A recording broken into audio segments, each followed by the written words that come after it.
देखिए latest episodes बिल्कुल ad free.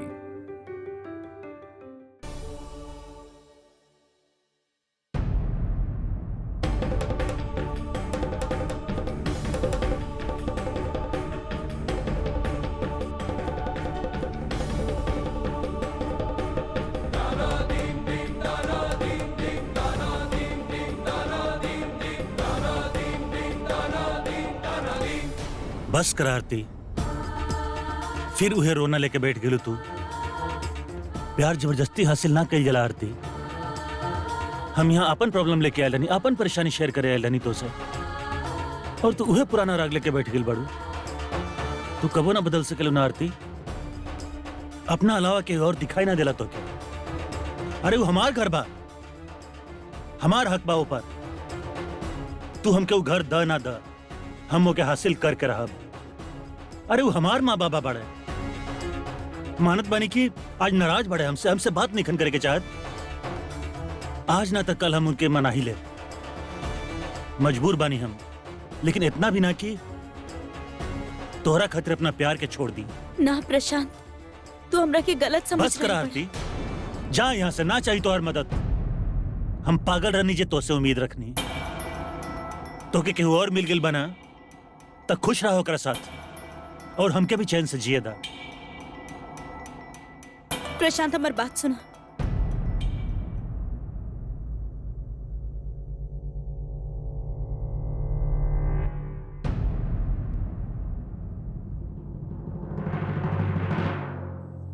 Prashant हमारी बात सुना। प्रशांत हमरा के छोड़ के मत जा।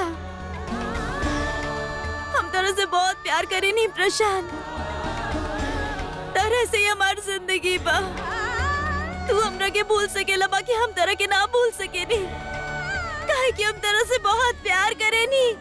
हमारी बात सुना।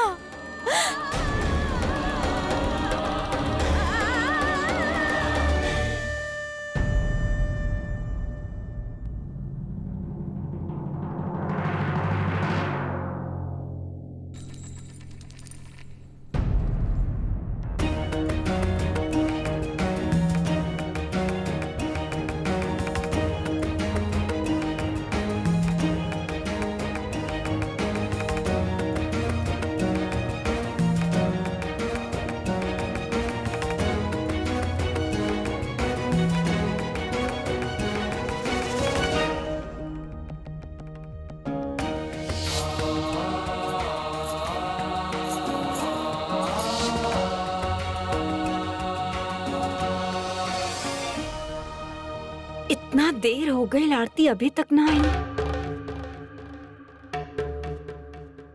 शोभा आरती आ जाइए, जरूर वापस आयु। वो हमने के निराश नहीं कर सकत। जानत आनी हमके आरती पर पूरा भरोसा। वो ऐसन कबो कुछ न करी जेकरे वजह से हमने के दुनिया के सामने शर्मिंदा होके के पड़े। लेकिन प्रशांत पर बिल्कुल भरोसा न हमके। पहले भी ओकरे वजह से हमनी के सर शर्म से झुक चुकल हा। अपन ही शहर में रहल मुश्किल हो गए रहे हमनी के। अरे अपन स्वार्थ खातिर कुछ भी कर सकेला। बस यही बात के लेके तो हम डरा रहल बानी। का जानी कौन मतलब खातिर वो आरती की बुलाइले होखिए। का चाहेला वो हमार बेटी से। आरती तो भोला बाड़ी, फिर से ओकर बात में आ जाई। उस समझ ना पाई कि प्रशांत के खुशी देवे ना, बल्कि दोबारा ओकर जिंदगी में ग्रहण बन के आइला।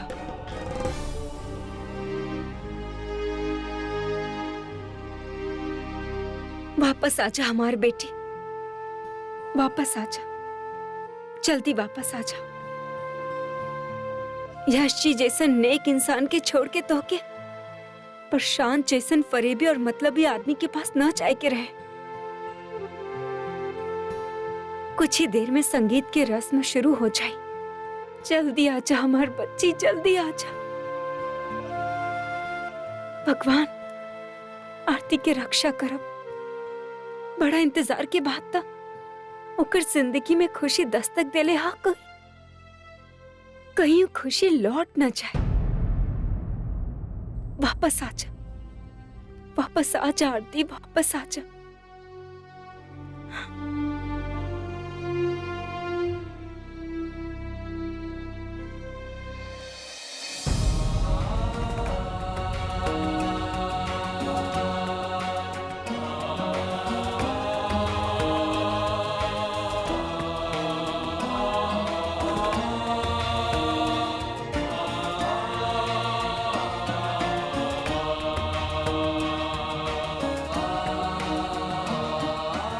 आरती जी, आरती जी, आरती जी।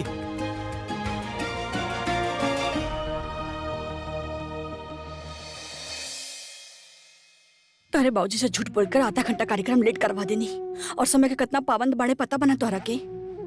आधा घंटा बाद का करब, कैसे टालब उनके।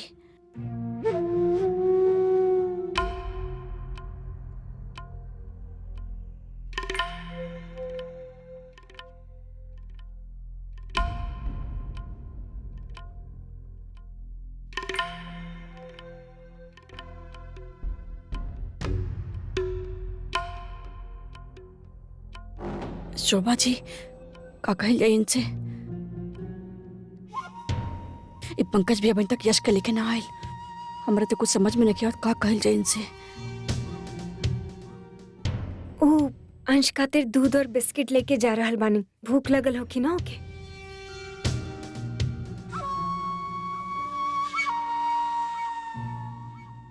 हाँ हाँ, कोनो बात ना शोभा जी।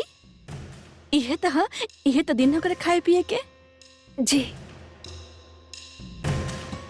आप जाए, बिल्कुल आराम से नाश्ता करें। पर अंश तो आरती के बिना कुछ ना करेला और आरती के बिना संगीत ना हो सकेला। एक काम करते नहीं शोभा जी, संगीत के कार्यक्रम आधा घंटा लेट करवा देते नहीं। भाई बच्चा के वक्त माँ की जरूरत बना। आप जाए नाश्ता कराइए। ओके जी।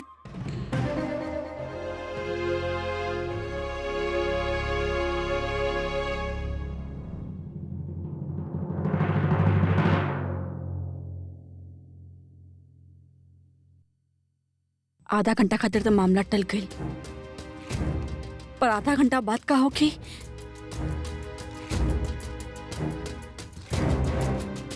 सुनी, गायत्री जी आधा घंटा की मोहलत तो दे दे बानी, पर आरती तब तक भी ना आयल तो का करब हमने? आरती जी,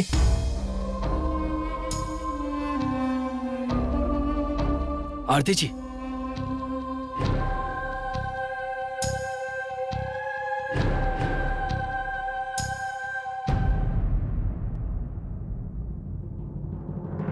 आप ठीक था पानी ना?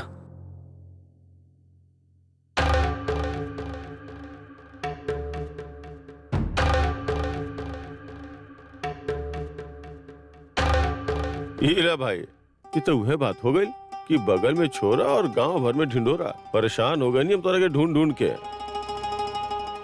और एक तू बड़ा कि यहाँ अपन होखे वाला पत्नी के साथ छुप के बैठल बड़ा। गड़बड़ चले के बाकी ना? सब इंतजार कर रहे बड़े तोहार, तो चलल जाए।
अब यश कहेला कुछ ना, हमेशा चुप रहेला, लेकिन दिल के बड़ा रोमांटिक बड़ा।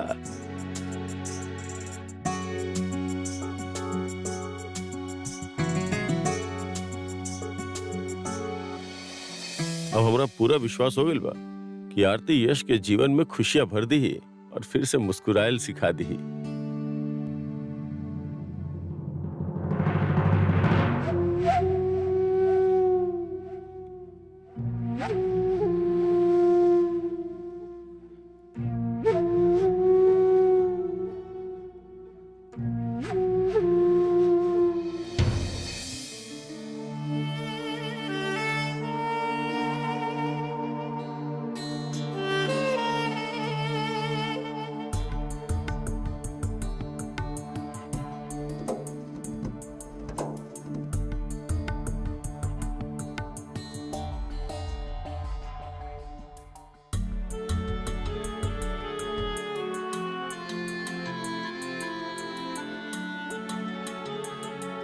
आरती,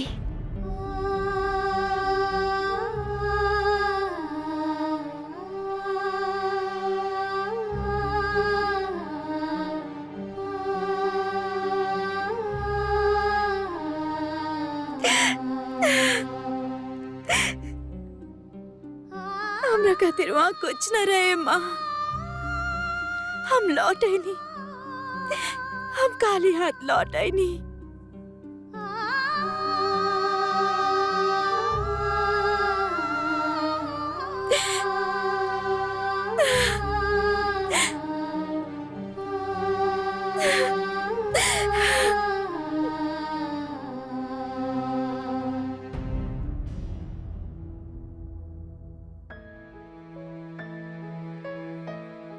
थैंक्स अर्पिता, आज एक बार फिर से तू हमार मुश्किल के आसान कर दे लू। हाँ अर्पिता, हमरा अपन सवाल के जवाब मिल गई बा, मिल गई बा अर्पिता।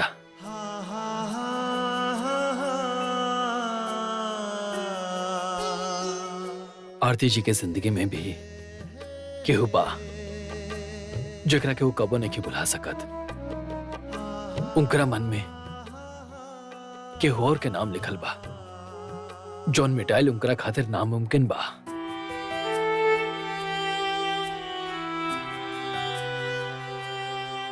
अब हमरा यकीन हो गइल बा कि आरती जी तो हर जगह कबो नहीं ले सकत, कबो ना, और ना ही वो कबो लेवे के चाहिए। जौना तरह हमी शादी अपन बच्चन खातिर करत नहीं, वही तरह वो भी शादी अपन बच्चा खातिर करे के चाहत रही। ये बंधन में बंधे के पीछे हम दोनों के मकसद एक ही बा, अपन मासूम बच्चन लोग के खुशी, वो लोग के फ्यूचर, और कुछ ना। अर्पिता, तारा नहीं के पता आज हमरा दिल से कितना बड़ा बोझ उतर गइल बा। सच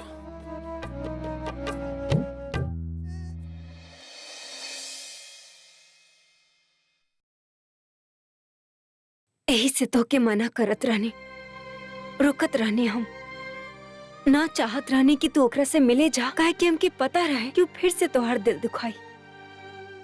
आरती तो से मिले ना ही तोहार जिंदगी में वापस लौटे आयला, और ना ही ओके अपन माँ बाप के चिंता।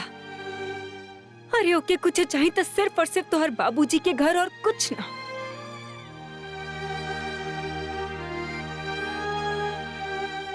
याद ना एक बार फोन करके वो कहले रहले कि रिश्ता नाता से वो मुंह मोड़ चुकला।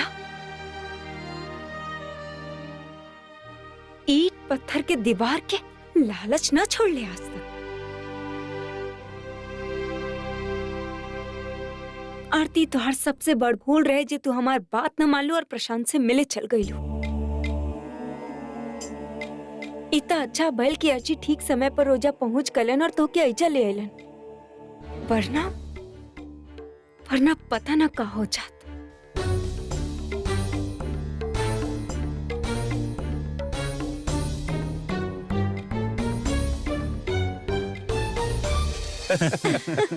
ब्रिलियंट प्रतीक, ब्रिलियंट भाई, बहुत ही कमाल के आइडिया बा, मजा आ जाए। संगीत तो होके कहीं चाहिए शादी में। बाय द वे डैड, ये हमारा आइडिया है। हमने के तो सब कुछ सोच के रख ले बानी जा, बस ये समझ में नहीं किया कि आरती भाभी और यश भैया के एक्ट में हमने के का करी जा, ओके स्पेशल कैसे बनावल जा। सोचे की पड़ी, सोचा।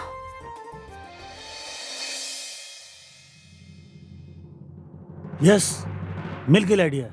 यश भैया और आरती भाभी के एक्ट उनके ही तरह खास और स्पेशल होगी। पुनर्विवाह, जिंदगी मिली दोबारा। वो सब कुछ तो ठीक बा प्रतीक, पर आइडिया तो बतावा।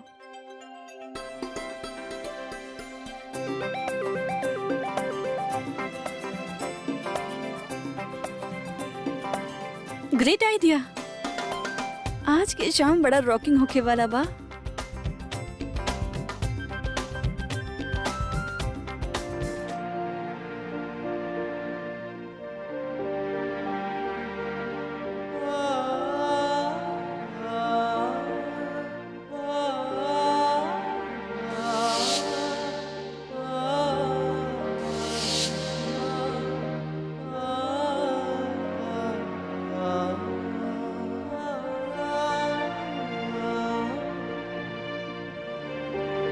यश बेटा अभी तक संगीत खातिर तैयार ना भइला? चला तैयार हो जा।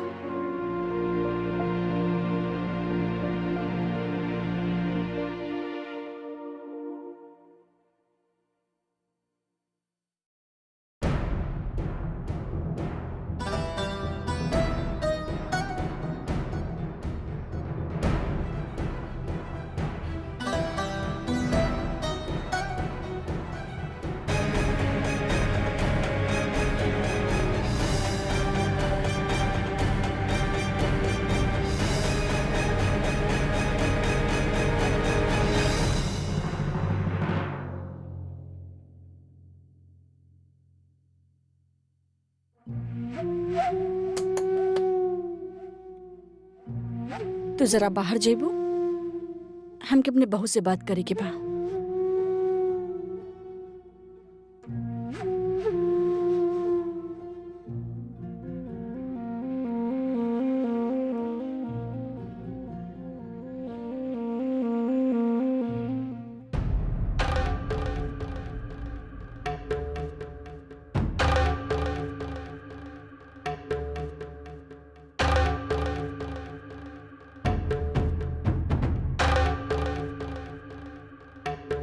तू हमके और हमारे सोच के गलत साबित कर दिया ले बाड़ू।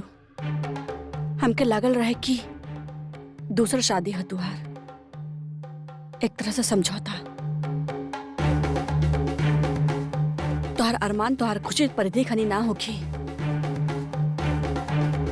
पर तू तो 18-19 साल के लड़की के भी मात दे दिलू। बिना कुछ बताए यश के साथ घूमे फिरे चल गईलू। हो रहा बना तुहार शादी, केहू ना रोकी तब तुहरा के। कुछ घंटों का इंतजार ना कर पात रहलू। आपके कोनो गलत फहमी हो रहल बा। हम यश जी से मिले ना गए रहनी। त कहाँ गइल रहलू? कैसे मिले गइल रहलू?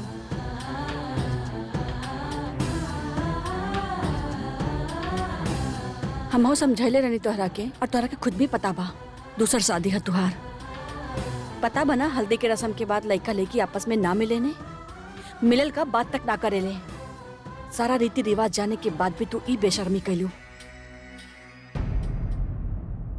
तरह के अगर मिले के ही रहल तो यश के यहीं कहीं मिल ले तू।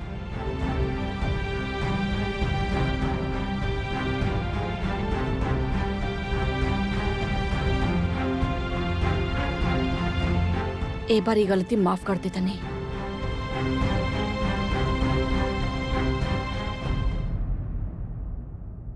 इस शहर के लोगन में बड़ा इज्जत से नाम लेवल जाला हमने परिवार के, और अब ये परिवार के मान सम्मान रुतबा बनाए के जिम्मेदारी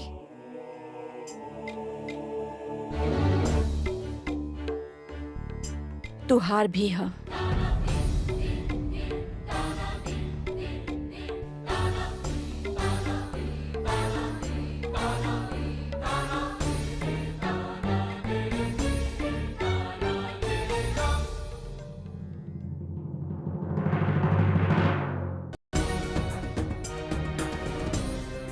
यश जी के पूरा परिवार के बहुत बड़ा धोखा भइल बा, और हमरा कुछ करके इनका गलतफहमी दूर करे के ही होई। माँ हमारे साथ चली चलिए, उनका सारा सच्चाई बता देता नहीं। सुन तो बेटा, चलिए माँ। आरती ना, आरती आरती आरती रुका। आरती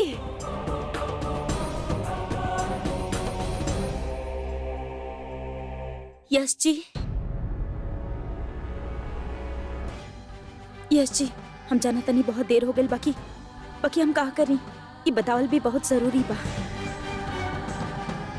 और हम ना चाहता नहीं कि आपसे कोनो भी सच छुपल रहा।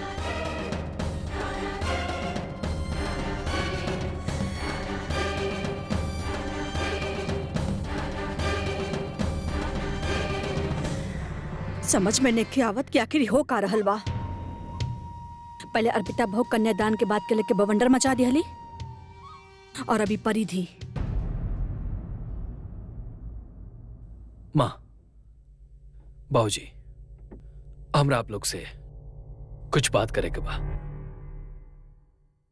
का भइल बाबूजी, आप हमरा रोक काहे देनी?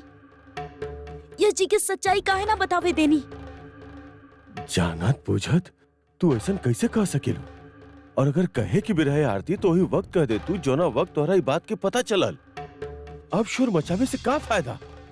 तू अच्छा तरह से जाने लू कि सिंधिया परिवार से हमने सच छुपौले बानी कि तू तलाकशुदा बाड़ू।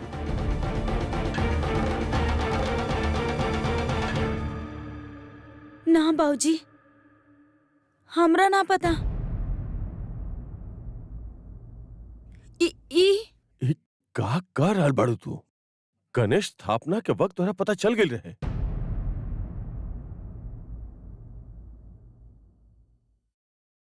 शगुन में भी कोई कमी ना कही हा हमने। आपके रिश्तेदारन के हमने की तरफ से जे नेक देवे की हाँ बिल्कुल वैसने जैसे ना आप कहनी। बनारसी साड़ी, कोसा के कुर्ता और रकम के इंतजाम भी आप ही के हिसाब से कहनी हा। ओकरा बाद हमने के बीच बातचीत भइल बेटा। तोहरा बुरा लगल रहे, हमने के तोहरा मनौनी और तू मान गइल रहलू। गणेश स्थापना ना बाबूजी, ओ दिन तो हम ऐसे नाराज भइल रहनी काहे कि हमरा ये पता चलल रहे कि आप लोग बहुत सारा पैसा खर्च करत आड़े हमार शादी में। माँ अपन गहना शगुन में चढ़ा देली और यहाँ तक कि इंदौर के पुश्तैनी घर भी गिरवी रखवा देली। ई सुन ले रहनी हम और ऐसे हम नाराज भी भइल रहनी। याद बा हम कहले भी रहनी कि आप लोग अपन भविष्य के बारे में कुछ सोच ही ना रहल बानी। और हमने सोचने की तोहरा सब पता चल चुकल बा। माँ, बाबूजी, ऐसे कैसे सोच लेनी? इतना बड़ा बात आप लोग हमरा से छुपा के रखनी? आप लोगन के काला केला ई धोखा के साथ हम शादी करा? हम विधवा नहीं की। अपना आपके विधवा बता के हम शादी ना करा।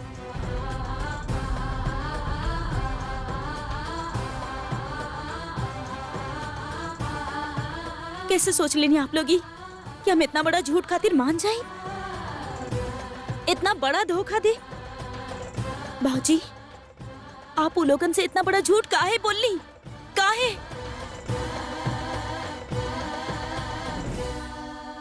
खाली हमरा खुशी खातिर प्रतीक और परिधि ये प्रोग्राम कई लोग। बाबूजी, अगर ई दोनों अपन खुशी के हमरा खातिर अलग ना कैले होता त आज हमार शादी के दिन अइबे ना करित। ई उम्र में लोग के प्यार के सामने कुछ नजर ना आवेला, ना माँ बाप, ना सोसाइटी, ना कायदा कानून। वो उम्र में ई दोनों घर वालन के राजी भइला के बावजूद अपना आप के शादी के बंधन से दूर रखल लो। खाली हमारे को हाँ खातिर, हमरा के मनावे खातिर। कई बड़ बात नहीं है बाबूजी। हम जानता नहीं क्या संगीत में जौन कुछ भी भइल वो सबसे आप लोग के बहुत ठेस पहुंचल बा। ये दोनों के तरफ से बाबूजी हम माफी मांगता नहीं। प्लीज बाबूजी।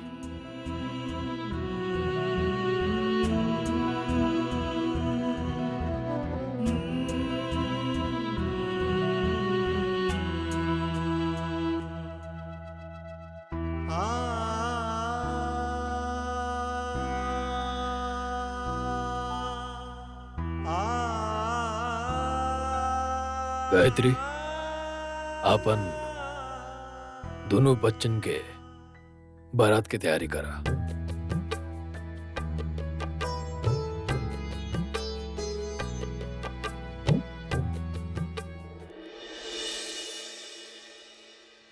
बेटा, वो परिवार के खुशी के बलि कैसे चढ़ा सकेलू तू? वहाँ शादी के सारा तैयारी हो चुकल बा। फेरा के मुहूर्त में वक्त नहीं खे बेटा। काहे, कब, कैसे, ये सब खातिर हमने के पास वक्त नहीं खे।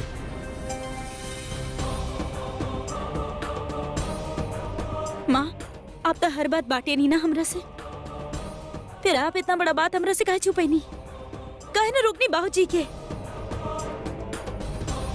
बोली ना माँ। माँ, हम आपसे कुछ पूछ रहल बानी। माँ, कुछ तो बोली प्लीज। हाँ,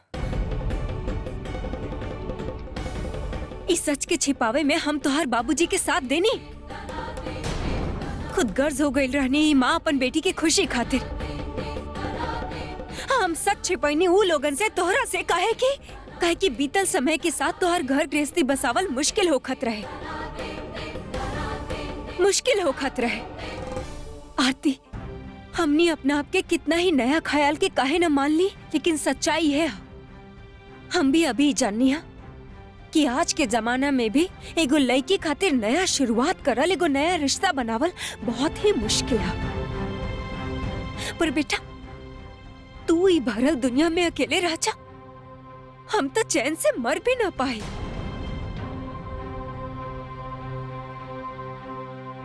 हमरा खातिर आप लोग अपन जियत जागत बेटा के मार देहनी।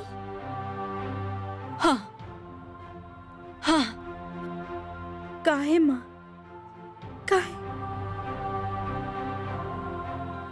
काहे कनी आप ऐसन?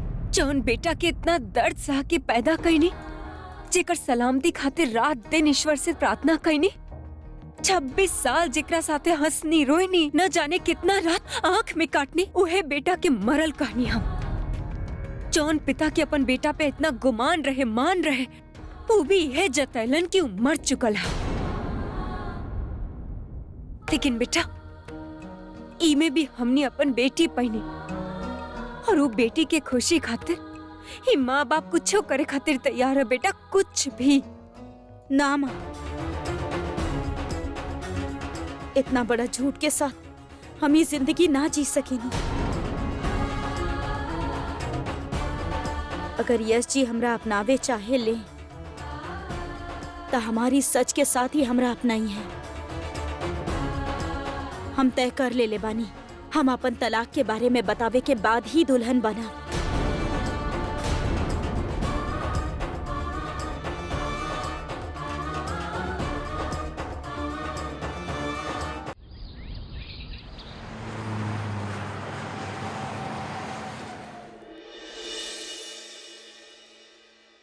अरे भाई, का भाई सामान अभी तक पहुंचल ना? का भैया, करत बा भैया, तू? एक मिनट होल्ड करा। भैया, हाँ। इस शेरवानी में कैसन लगत बनी? हाँ। फिटिंग दबा ना मतलब ज्यादा टाइट बा। अरे छोटे, तू इस शेरवानी के सुबह से 10-12 बार ट्राई कर चुकल बड़ा। फिकर मत करा, तू एकदम ड्रेसिंग लग रहा बड़ा। लेकिन हाँ, तो भैया- हम का कहत रहनी कि उ सामान अभी तक तू भिजवाइला ना, बहुत अर्जेंट बा। यश भैया, हम तो आपसे पूछा ही भूल गए नहीं। वो आरती भाभी संगीत के परफॉर्मेंस खातिर का कहली? हमार मतलब हमनी के एक्ट के बारे में कहली कुछ आपसे?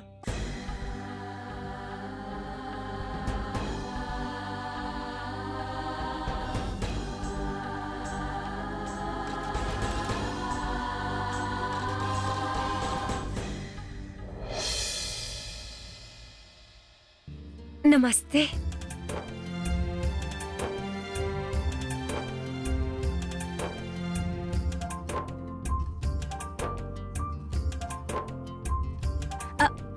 आई ना, अंदर आई।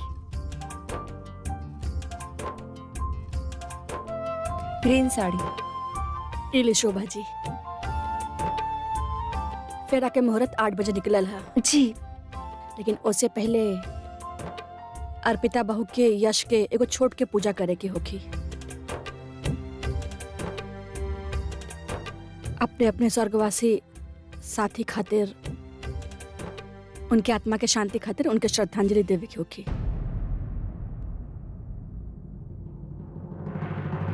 अभी ना हो सकेला।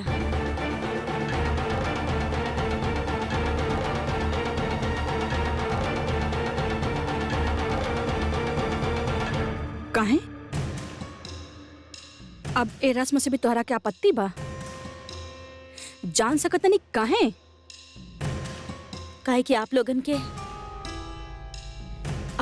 के लागेला कि हम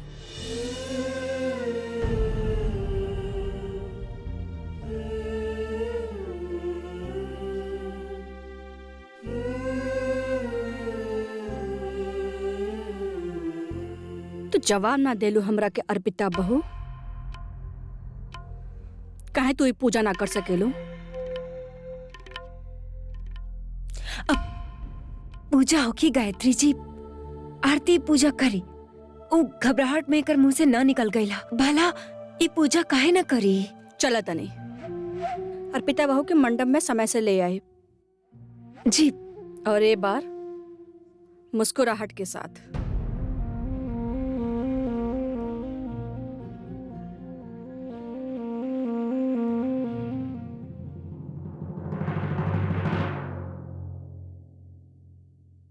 का बात था आंटी जी? कोनो प्रॉब्लम है का?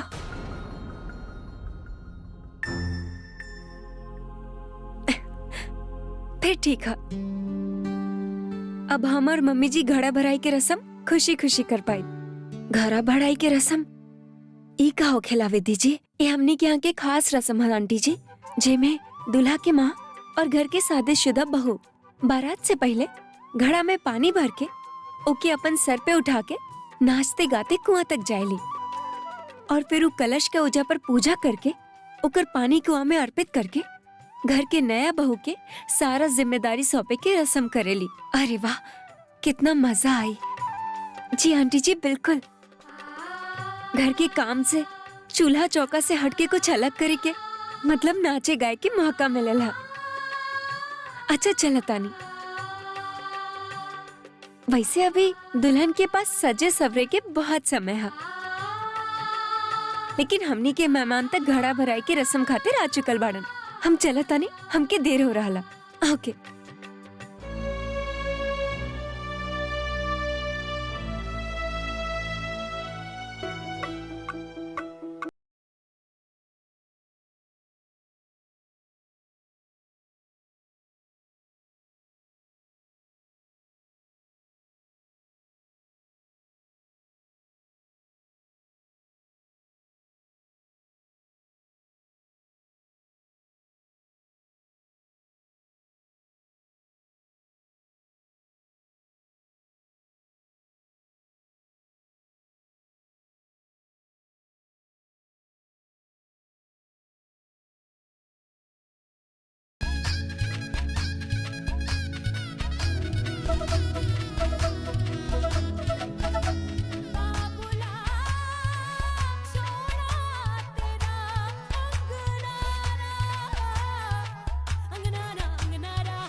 यस, कैमरा में देखा भाई। अरे यस, थोड़ा कैमरा में तो देखा। माइल दादा, तू दोनों का फोटो खींच रहा बानी भाई।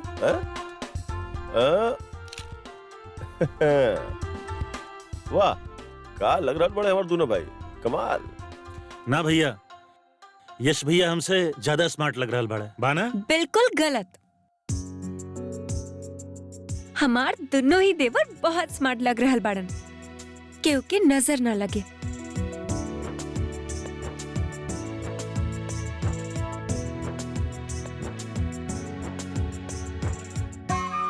वैसे एक बात था, हमने घड़ा भराई के रस्म में बिजी का भाई नहीं। आप दोनों दूल्हा तो एकदम सज सवर के तैयार खड़ा बानी दुल्हनिया लावे खातिर। वैसे सिर्फ सजे सवरे से ही काम ना चली, अपन अपन पत्नी खातिर कुछ गिफ्ट ले ले बाड़ा ना। हमार मतलब है कि वेडिंग नाइट पर का खाली हाथ मुंह दिखाई के रस्म करब। भाभी, हम तो परी के फेवरेट परफ्यूम ले बनी ओके गिफ्ट करे खातिर। प्रतीक भैया, केवल परफ्यूम से काम न चलेला। ओकरा खातिर तो सिर्फ एक ही तरीका है। यश भैया, ये आपके खातिर। पता है, औरतन के दिल जीते के हा तो एकरा से बेहतर तरीका तो और कोई हो ही ना सकेला। औरतन का गहना से बहुत प्यार होखेला।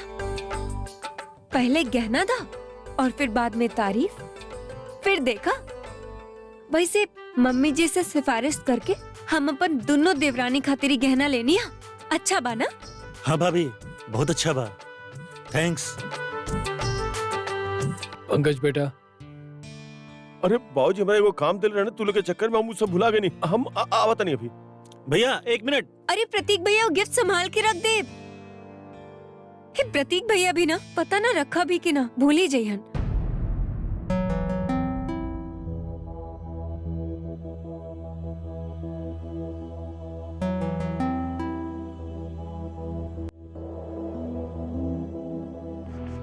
का बात है यश भैया, आप परेशान लगता नहीं? वहाँ आरती परेशान बाड़ी और यहाँ आप हम गैल रानियों के शादी के जोड़ा देवे खातिर हो जा। बहुत परेशान दिखाई देत रही आरती। हम शोभा जी से पूछने भी, पर वो कुछ भी ना बताईनी। का आरती आपसे कुछ कहली?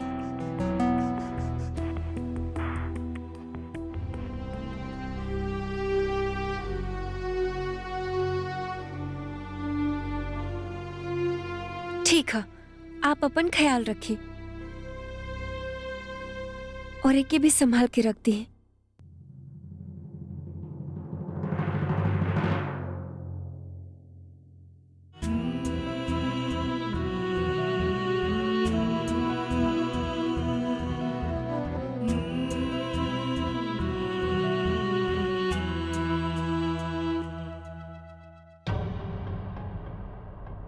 माफ करिए बाबूजी, बाकी हमरा से ही ना हुई।